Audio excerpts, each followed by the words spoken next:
कराची में जो मुल्क को पाल रहा है, कराची वाले जो ईंधन है आपकी चक्की का, ये बंगाल 2 17 अफराद अपनी जान से चले गए। ये कराची का एडमिनिस्ट्रेटर है, ये कंटिन्यूएशन है मुख्तारा माई ऑफ एमक्यूएम वसीम अख्तर की। ये शेव करने और हजामत बनवाने के फ्यूज और बरकत बता रहा है। सब्सक्राइब करें और बेल दबाएं ताकि कोई खबर रह न जाए। नूर आरफीन ने क्या देखा है आज कराची की सड़कों पर, पहले भी देखते रहे हैं। आरफीन, क्या सूरत हाल है कराची में? कराची में भुट्टो जिंदा है, एक आम आदमी को जीने का हक मगर नहीं है। लेकिन आप मुर्तज़ा वहाब के बारे में कुछ नहीं कहें क्योंकि उन्होंने दाढ़ी रख ली है। बिस्मिल्लाह पढ़ करके अगर कोई शराब पिए माज़ल्ला तो वो जायज़ तो नहीं हो जाता। इसलिए अब इस बात को मैं इससे कनेक्ट करता हूँ। मुर्तज़ा वहाब की इस वक्त हालत ये है कि कराची पूरा खंडर बना हुआ है। मैं इस प्रोग्राम को करने के लिए शाम 5 बजे से ट्रैफिक में फंसा हुआ हूँ। शाम 5 बजे के बजाय मैं यहाँ रात 7:30 बजे पहुँचा हूँ। और ये शहर का कोई ऐसा दूर उफ्तादा इलाका भी नहीं है जहाँ पहुँचा ना जा सकता हो। कराची में इस वक्त ट्रैफिक का अजदहाम है। यहाँ पर ट्रैफिक इतना है कि जिसकी इंतहा नहीं, क्योंकि सड़कें नहीं है। सड़कों पर पानी इतना है कि आप वहां गाड़ी डाल नहीं सकते। गाड़ी डालेंगे तो निकालने की गारंटी इस वक्त कोई नहीं है। कराची में मानसून के तीसरे स्पेल के दौरान 17 अफराद, आप बलूचिस्तान को रो रहे थे, बलूचिस्तान में और बहुत सारे मामला हैं। कराची में जो मुल्क को पाल रहा है, कराची वाले जो ईंधन है आपकी चक्की का, ये बंगाल 2 17 अफराद अपनी जान से चले गए। कौन पुरसानेहाल है? इस भुट्टो की मगफिरत का जब तक इंतजाम नहीं होगा, जिसके बारे में यह कहा जाता है कि उसने पासपोर्ट दिया तो वो वजीर आजम हाउस में भी था। वो ये सिक्योरिटी प्रोटोकॉल फलाना फलाना भी इंजॉय कर रहा था। उसकी नस्लें आज तक, जिन्होंने कभी 1 रुपया टेढ़ी पैसा अपनी मेहनत से अपने जिगर पे नहीं कमाया, आज तक वो सिक्योरिटी प्रोटोकॉल इंजॉय कर रहे हैं।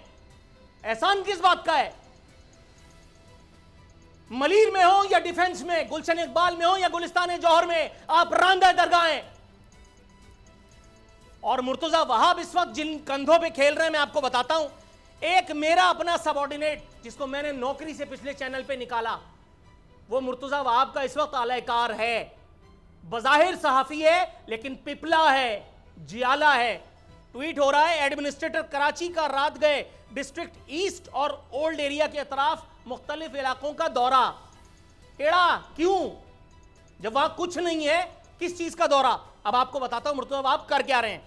एक खातून ने, पता नहीं वो खातून भी है या बूट या बोट क्या उसको बोलते हैं, वो है, वो लिख रही है, मेरी वालदा को कराची एडमिनिस्ट्रेटर को टीवी पर देखकर शदीद तशवीश हुई और कहा कि यह लड़का बीमारी से कितना कमजोर हो गया है, पहचाना ही नहीं जा रहा।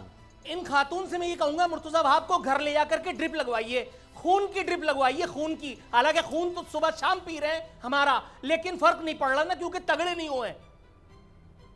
और मुर्तजा वहाब उनको क्या कह रहे हैं जरा सुनिए। थैंक यू फलानी, अम्मी को थैंक यू, शेव नहीं की थी शायद इसलिए, but now I feel okay. बताओ, ये हजाम की दुकान खोली है इन्होंने। ये कराची का एडमिनिस्ट्रेटर है, ये कंटिन्यूएशन है मुख्तारा माई ऑफ एमक्यूएम वसीम अख्तर की। ये शेव करने और हजामत बनवाने के फ्यूज और बरकत बता रहा है। और आप देखें एडमिनिस्ट्रेटर की हरकत, लिख रहे हैं Nagan Chowrangi one of the most chronic points is open and clear. और ये ट्वीट उन्होंने उस वक्त किया है जिस वक्त कराची में नागन चौरंगी पर आप गुजरने का ख्वाब नहीं देख सकते थे। मेरा अपना एसोसिएट सबऑर्डिनेट इस वक्त यहां मौजूद, मैं कैमरे के सामने भी पेश कर सकता हूं। अपने अहले खाना के साथ वो ऊपर फंस गया पुल पे, रेस्क्यू करने के लिए बड़ी बड़ी गाड़ियां उसको पहुंची। वो तो उसके चाचे मामे कहीं होंगे तो इसलिए उसको रेस्क्यू करके ले गए। बाकियों को रेस्क्यू करने के लिए मुर्तजा वहाब आए थे। सब्सक्राइब करें और बेल दबाएं ताकि कोई खबर रह न जाए।